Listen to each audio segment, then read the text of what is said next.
The date is December 7th, 1941. Pearl Harbor burns. Black smoke rises thousands of feet into the Hawaiian sky. Japanese pilots circle the wreckage of the Pacific Fleet, their radios crackling with jubilant voices. They have done the impossible. They have crippled the sleeping giant. But in the cockpit of his aircraft, Commander Mitsuo Fuchida peers down at the devastation through his goggles. Something troubles him.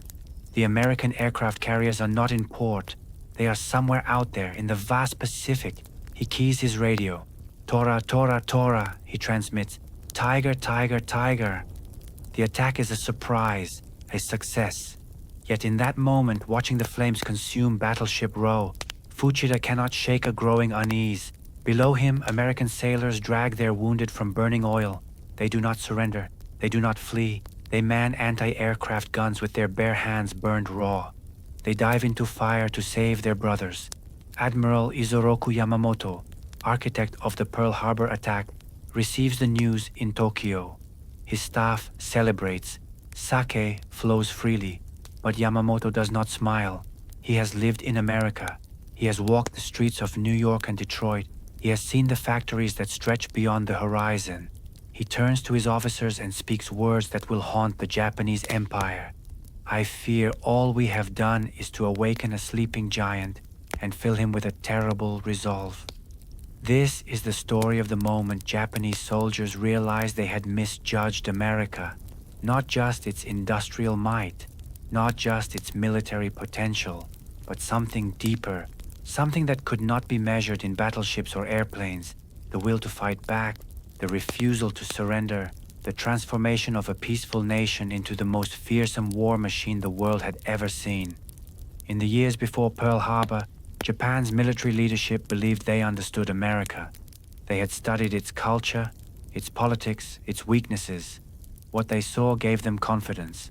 America was soft, they concluded, divided, obsessed with comfort and entertainment.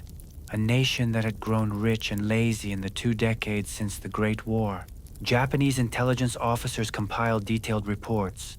Americans preferred baseball to bayonet training. They spent their evenings at movie theaters instead of drilling with rifles. Their young men drove automobiles and danced to jazz music. This was not the temperament of warriors, the reports concluded. This was a nation unprepared for the brutal realities of modern warfare. The Japanese military had reason for confidence. For a decade, their armies had conquered vast territories across Asia. Manchuria fell in 1931, China's major cities by 1938. French Indochina became a Japanese protectorate in 1940. Each victory came swiftly, decisively. The Imperial Japanese Army seemed unstoppable. Their navy dominated the Western Pacific. The Yamato and Musashi, the largest battleships ever constructed, displaced over 70,000 tons each. Their aircraft carriers pioneered tactics that would revolutionize naval warfare. Their pilots trained with a fanaticism unknown in Western militaries, flying until they could hit targets blindfolded, until they could land on carrier decks in storms that would ground any American pilot. And America? America passed neutrality acts. America debated isolationism in Congress while Europe burned. In 1940, the United States Army ranked 18th in the world, smaller than Belgium's. American tanks were obsolete. American pilots flew aircraft inferior to Japanese Zeros. The industrial giant was unprepared, unwilling, seemingly unable to project power across the Pacific. Japanese leadership made their calculations.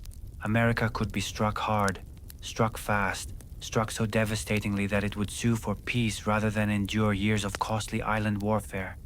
The Philippines would fall within months. Wake Island, Guam, all the American possessions in the Pacific would be swept away. Faced with such losses, the soft Americans would negotiate. They would accept Japan's Greater East Asia co-prosperity sphere. They would retreat to their own hemisphere and leave Asia to its destiny. On paper, the strategy was sound. In practice, it was built on a fundamental misunderstanding. The first bombs fall on Pearl Harbor at 7:48 a.m. Sailors eating breakfast in the mess halls of Battleship Row die before they understand what is happening. The USS Arizona explodes with such force that the shockwave is felt miles away. Within minutes, the harbor is transformed into an inferno. Oil burns on the water's surface, men swim through flames, but something unexpected happens in those first minutes, something the Japanese planners never anticipated. The Americans do not panic, they do not break. On the USS Nevada, a single functioning battleship, sailors race to their stations. They get the ship underway while bombs fall around them. They steer for the harbor entrance, hoping to reach open water. Japanese pilots swarm the Nevada, determined to sink her in the channel and trap the entire fleet. The battleship takes hit after hit, but refuses to sink. Only when her captain realizes she might block the harbor does he deliberately run her aground. On Ford Island, pilots sprint to any aircraft that can fly. They take off with bombs still falling, with the runway cratered, with Japanese fighters circling overhead. George Welch and Kenneth Taylor shoot down 6 Japanese aircraft between them that morning. They are not heroes performing calculated acts of courage. They are simply Americans who refuse to let the enemy have the last word. In the harbor, sailors perform acts that defy explanation. Chief Water Tender Peter Tomick remains at his post on the USS Utah as the ship capsizes, ensuring his men escape while he stays behind to maintain steam pressure. Doris Miller, a mess attendant with no combat training, carries his wounded captain to safety, then mans an anti-aircraft gun, firing until his ammunition runs out. He has never been trained on the weapon. He simply picks it up and fights. The Japanese pilots return to their carriers expecting congratulations. They receive them. But the intelligence officers who debriefed them noticed details in their reports. The Americans fought back harder than expected. Their anti-aircraft fire, scattered at first, became devastatingly accurate. Some pilots do not return. The Americans, it seems, have teeth. Commander Fuchida advocates for a third wave of attacks. The fuel depots remain untouched. The submarine base is intact. The repair facilities are operational. Destroy these, he argues, and you cripple Pearl Harbor for years. But Admiral Chuichi Nagumo refuses. His carriers have completed their mission. He will not risk them for marginal gains. The task force turns for home. It is a decision that will haunt the Japanese war effort. Within weeks, the repair facilities at Pearl Harbor have raised and repaired most of the damaged ships. The fuel depots power the fleet that will carry the war back to Japan's doorstep. The submarine base becomes home to the vessels that will strangle Japan's merchant marine. But the true cost of Pearl Harbor cannot be measured in ships or supplies. It is measured in something the Japanese never anticipated. The attack has unified America. On December 8th, President Franklin Roosevelt addresses Congress. His voice carries over radio waves to every corner of the nation.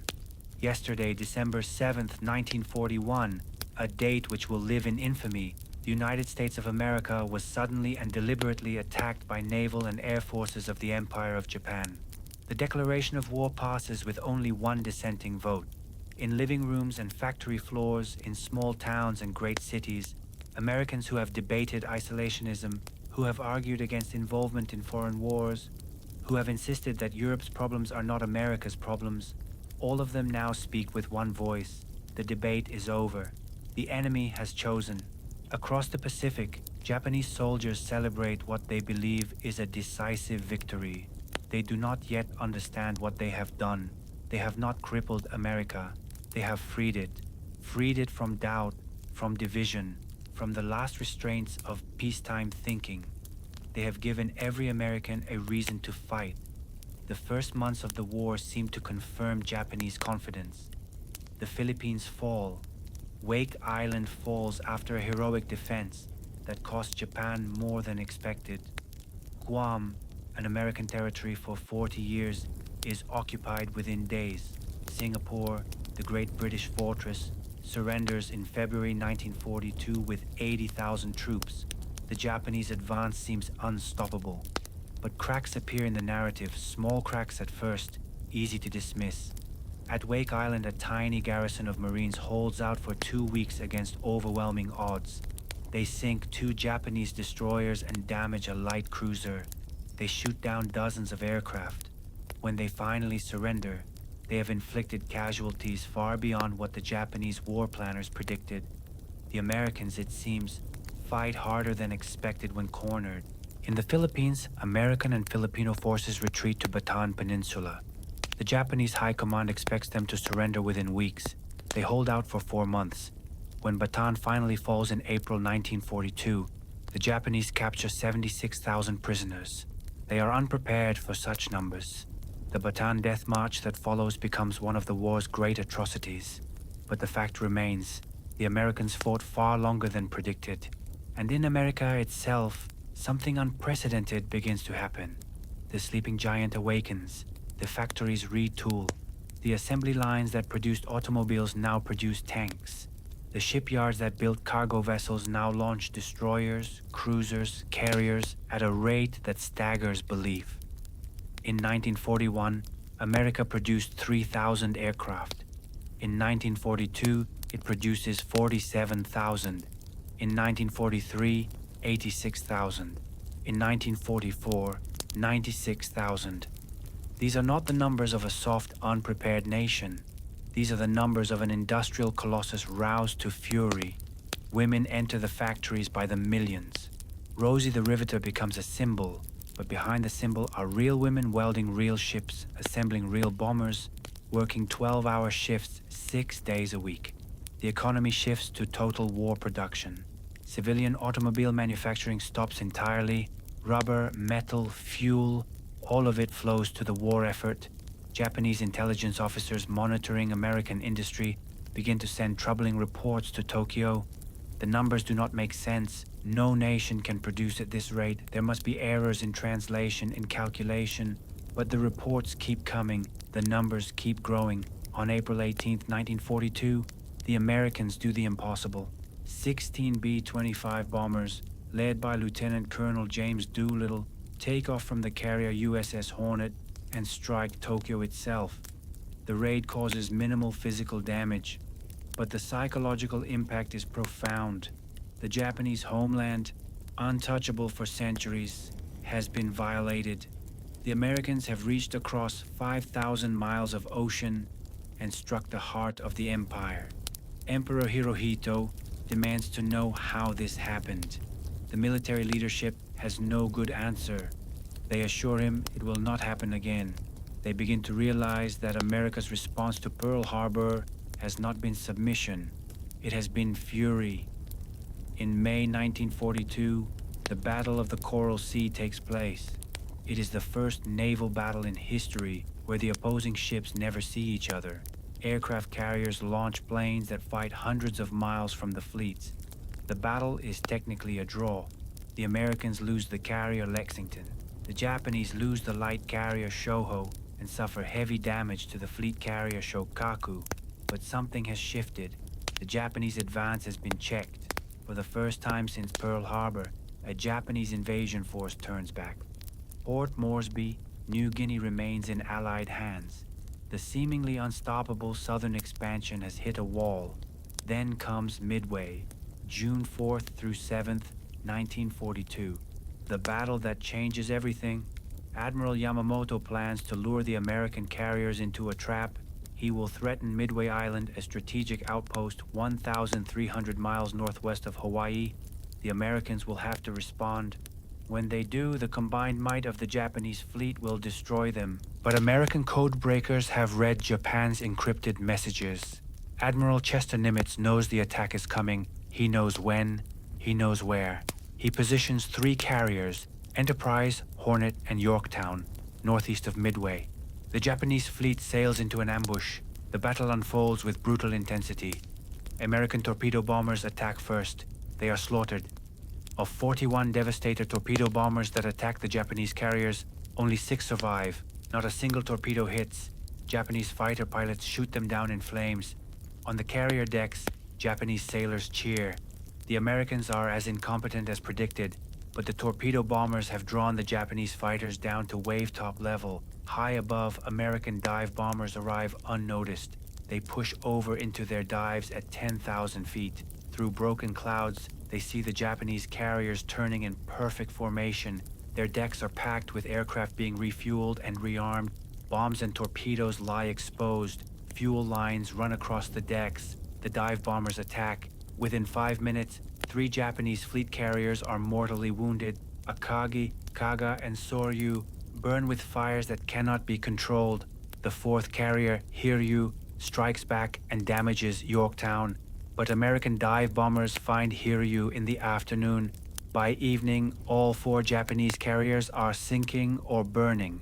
On the bridge of his flagship, Admiral Yamamoto receives the reports in silence. 4 carriers lost, hundreds of irreplaceable pilots dead, the cream of Japanese naval aviation, gone in a single day. He orders the fleet to withdraw. The offensive is over. In the pilot ready rooms of the surviving Japanese carriers, men sit in stunned silence. How did this happen? How did the Americans know where to find the fleet? How did they coordinate such a devastating attack? These questions have no answers. Not yet. But some of the pilots begin to understand.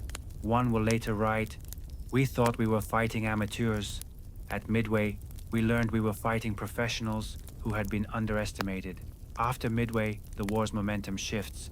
The Japanese advance stops, the American advance begins, but it is in the close combat of the island campaigns that Japanese soldiers truly realize their mistake. Guadalcanal, August 1942. Marines land on this obscure island in the Solomon Chain. The Japanese High Command dismisses it as a minor skirmish. They send 2,000 troops to drive the Americans into the sea. The troops are veterans of China and Malaya. They have never been defeated. They attack with supreme confidence. The Marines annihilate them. At the Battle of the Tanaru River, nearly all 800 Japanese soldiers who attack across the sandbar are killed. The Marines fight with a ferocity that shocks the survivors. These are not the soft Americans of intelligence reports. These are hard men who kill efficiently and without hesitation.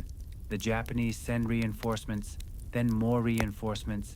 The minor skirmish becomes a 6-month campaign that consumes entire divisions. Japanese soldiers, starving and diseased, begin to call Guadalcanal Starvation Island. American aircraft control the skies. American artillery pounds Japanese positions day and night. American Marines hunt Japanese patrols through the jungle with ruthless effectiveness. Private First Class Mitchell Page defends a critical ridge against hundreds of Japanese soldiers. His entire squad is killed or wounded. He continues firing his machine gun alone, moving it from position to position, creating the illusion of multiple defenders. He holds the line through the night. When dawn breaks, Japanese dead are piled in front of his position. He has saved the American perimeter through sheer determination and skill. Gunnery Sergeant John Basilone performs similar heroics, killing dozens of Japanese soldiers with his machine gun, repairing his weapon under fire, directing his men with cool precision. The Japanese soldiers who face these Americans begin to send troubling reports back to their commanders. The enemy fights with a dedication equal to Japanese warriors, perhaps greater. By February 1943, the Japanese evacuate Guadalcanal. They have lost 31,000 men killed or missing. They have lost naval and air superiority in the Solomons. They have lost the initiative, and they have learned a terrible lesson. The Americans will not be pushed back. They will not accept limited defeats. They will fight for every yard of jungle, every muddy hill, every worthless piece of coral, and they will win. The pattern repeats across the Pacific. Tarawa, November 1943. The Japanese commander boasts that the Americans cannot take the island with 1 million men in 100 years. The Marines take it in 76 hours. The cost is horrific. Nearly 1,000 Marines killed, but they take it. The Japanese defenders, nearly 5,000 men, are annihilated. Only 17 are captured alive. The rest fight to the death, and the Americans oblige them. Japanese soldiers begin to write letters home that speak of their growing fear. One letter, recovered from a killed soldier on Saipan, reads, "The Americans are not what we were told. Their artillery never stops. Their aircraft darken the sky. Their soldiers fight like demons. I do not think I will leave this island." He doesn't. Saipan falls in July 1944, when the island's commander, Lieutenant General Yoshitsugu Saito, realizes defeat is inevitable. He orders a final banzai charge. Over 4,000 Japanese soldiers attack American positions in a desperate suicidal assault. They fight with swords, with bayonets, with bare hands. The Americans mow them down. By morning, the ground is carpeted with Japanese dead. The fall of Saipan has profound implications. American B-29 bombers can now reach the Japanese home islands. Tokyo is within range. The civilian government in Japan begins to fracture. Prime Minister Hideki Tojo resigns. Peace factions whisper in the halls of power, but the military hardliners maintain control. The war will continue. On Peleliu, a tiny island that should fall in 4 days, the Marines fight for 2 months. The Japanese defenders have learned they do not waste men in banzai charges. They dig deep into the coral ridges. They turn the island into a fortress. Every cave must be cleared with grenades and flamethrowers. Every bunker must be destroyed individually. The Marines take 40% casualties, but they take the island. Captain Everett Pope and his company fight for 5 days to take a hill designated simply as Hill 100. They run out of ammunition, they throw rocks, they fight hand to hand. When Pope is finally relieved, only 9 men of his company can still walk. The hill is theirs. The Japanese have learned to fight defensively, but they have also learned that no defense stops the Americans. It only delays them. By late 1944, Japanese soldiers understand the truth. They have not been fighting amateurs. They have been fighting an enemy that combines industrial might with individual courage, that matches Japanese martial spirit with American determination, that answers every Japanese sacrifice with equal or greater sacrifice. A Japanese officer captured on Iwo Jima will later say, "We were told Americans would not accept casualties, that they valued life too much to die for their country. On Iwo Jima, I watched them walk into machine gun fire to save a single wounded man. I watched them call artillery on their own positions rather than retreat. They were willing to die. They were just better at killing." Iwo Jima, February 1945. The battle becomes legend. The island is 8 square miles of volcanic ash and rock. The Japanese garrison numbers 21,000 men, dug into caves and tunnels that burrow through the island like an anthill. They have artillery pre-sighted on every landing beach. They have interlocking fields of fire that cover every approach. They have orders to kill 10 Americans each before they die. The Marines land on February 19th. The beaches are chaos. Japanese artillery tears into the landing craft. Mortars rain from the heights. Marines scramble for cover in volcanic sand that provides no protection. They push forward because there is nowhere else to go. The beaches are killing grounds. Safety lies inland. The fighting is unlike anything yet seen in the Pacific. No banzai charges, no wasteful attacks. The Japanese fight from concealed positions, then retreat through tunnels to fight again from different positions. Flamethrower teams become the most valuable units. They burn out each bunker, each cave, each fighting position one by one. On the 5th day, a 40-man patrol climbs Mount Suribachi, the island's highest point. They carry an American flag. At the summit, they plant it. The photograph of 6 men raising that flag becomes the most famous image of the Pacific War. It represents something beyond military victory. It represents the transformation of America from a peace-loving nation to a force that will climb any mountain, pay any price, endure any sacrifice to win. The battle for Iwo Jima lasts 36 days. Of the 21,000 Japanese defenders, only 216 are captured. The rest fight to the death. The Marines suffer 26,000 casualties, including nearly 7,000 killed. It is the only Pacific battle where American casualties exceed Japanese casualties. The price is almost too high to bear, almost. But the Americans take the island. They always take the island. On Okinawa, the final island battle begins in April 1945. The Japanese have assembled their largest garrison yet. Over 100,000 troops, plus thousands of Okinawan conscripts. They have prepared defensive positions that dwarf even Iwo Jima. They have kamikaze aircraft to throw at the invasion fleet. They are fighting on soil that has been Japanese for centuries. This time, the Americans will be stopped. They are not stopped. The battle lasts 82 days. It is fought in driving rain, in mud that swallows tanks, on ridges with names like Sugarloaf and Shuri Castle that become synonyms for hell. The The Japanese unleash kamikaze attacks that sink 36 American ships and damage 368 others. Over 4,900 American sailors die in these attacks. The naval casualties exceed the ground casualties for the only time in the Pacific War, but the Americans adapt. Combat air patrols thicken. Radar picket destroyers provide early warning. Anti-aircraft fire becomes a wall of steel. The kamikazes die in ever greater numbers for ever diminishing returns. The Americans learn. They always learn. On the ground, the fighting reduces men to survival instincts. Private First Class Desmond Doss, a conscientious objector who refuses to carry a weapon, saves 75 wounded men during the fighting on Hacksaw Ridge.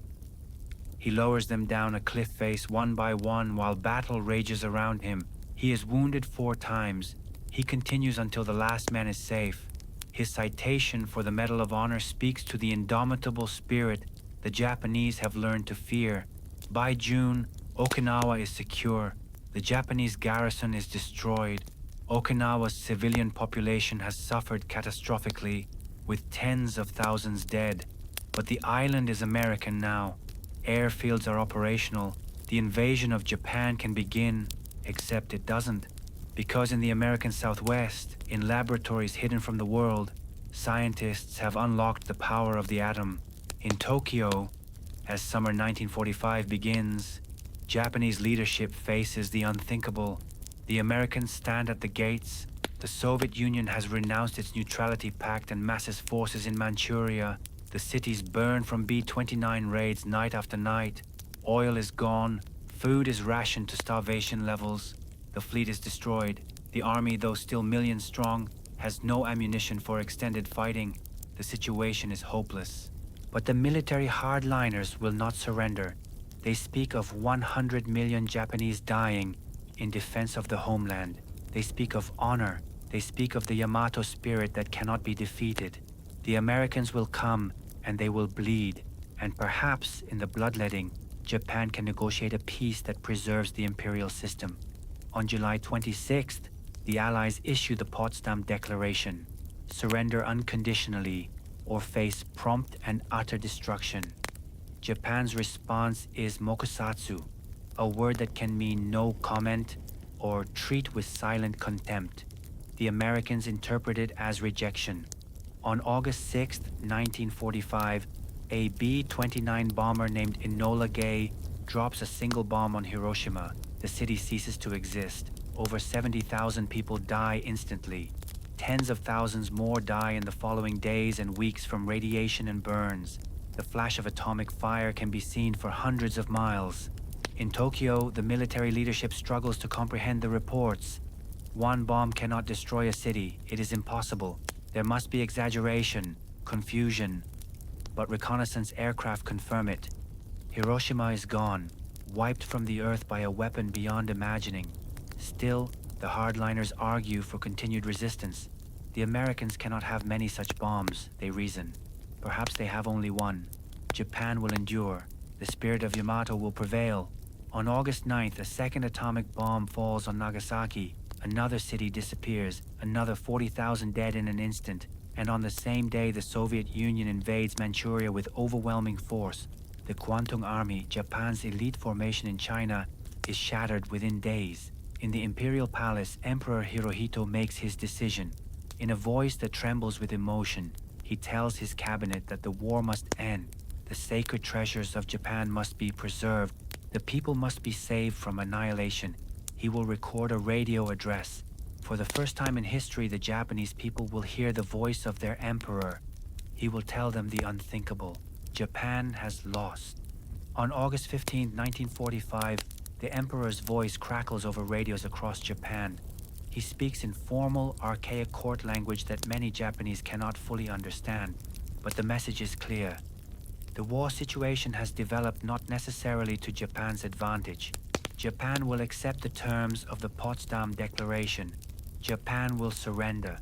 In military barracks, on airfields, in the tunnels and bunkers prepared for the final defense, Japanese soldiers hear the broadcast and weep. Some commit suicide rather than face the shame. Some refuse to believe it. but most simply sit in stunned silence. How did it come to this? How did the war they were winning in 1942 end with atomic fire in 1945?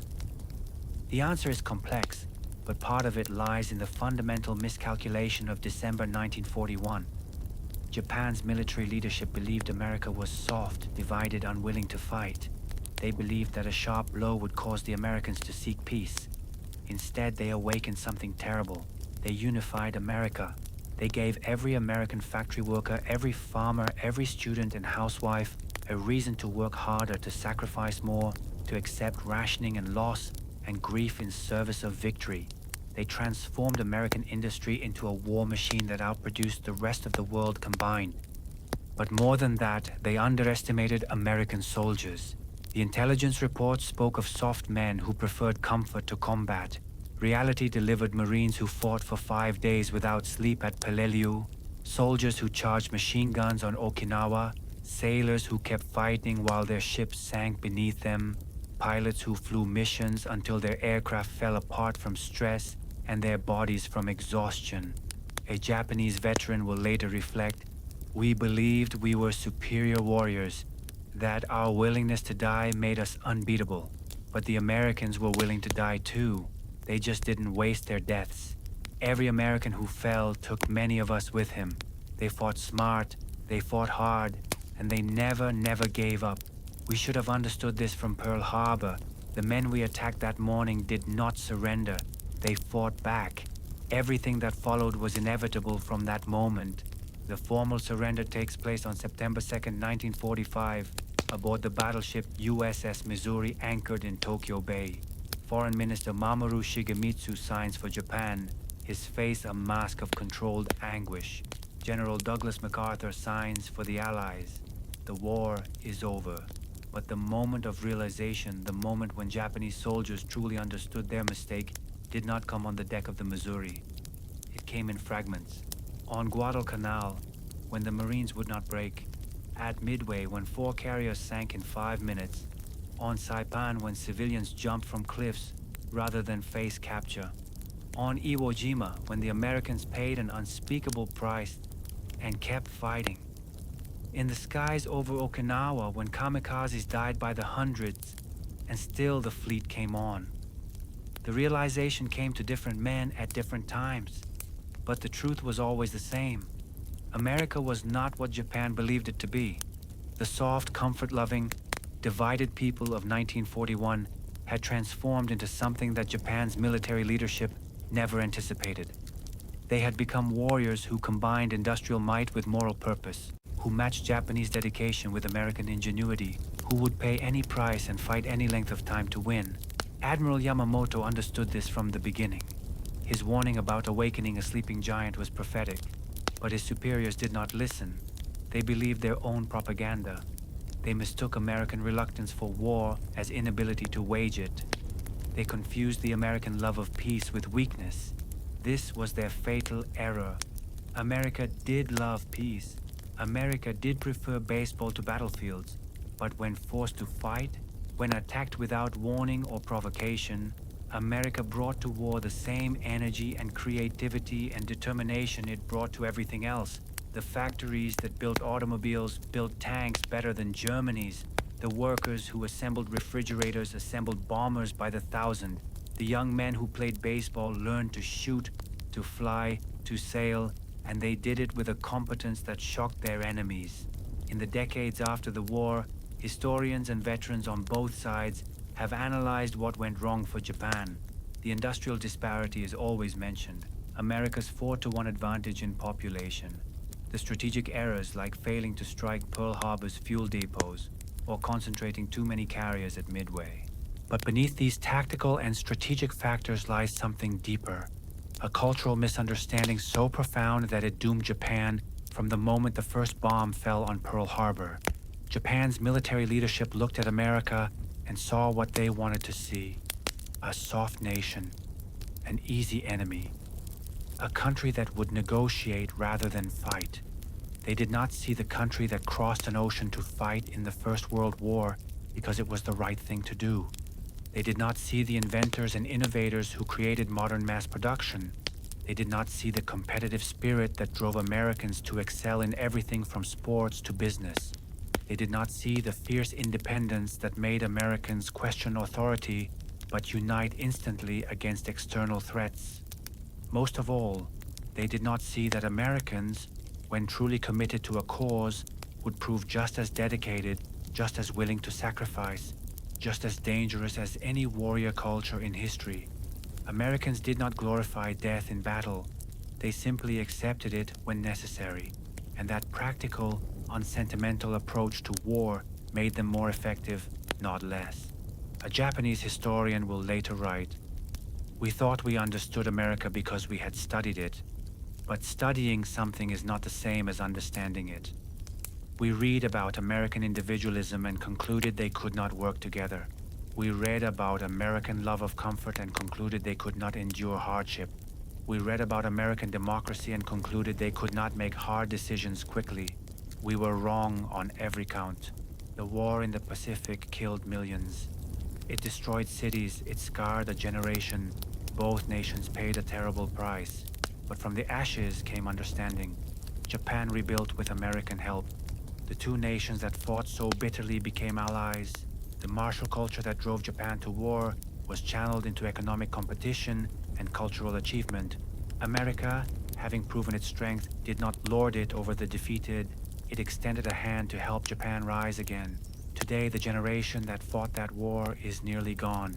The veterans who stormed beaches and fought in caves, who flew fighters and sailed destroyers, who built the tanks and bombs and ships that won the war, they are mostly memories now.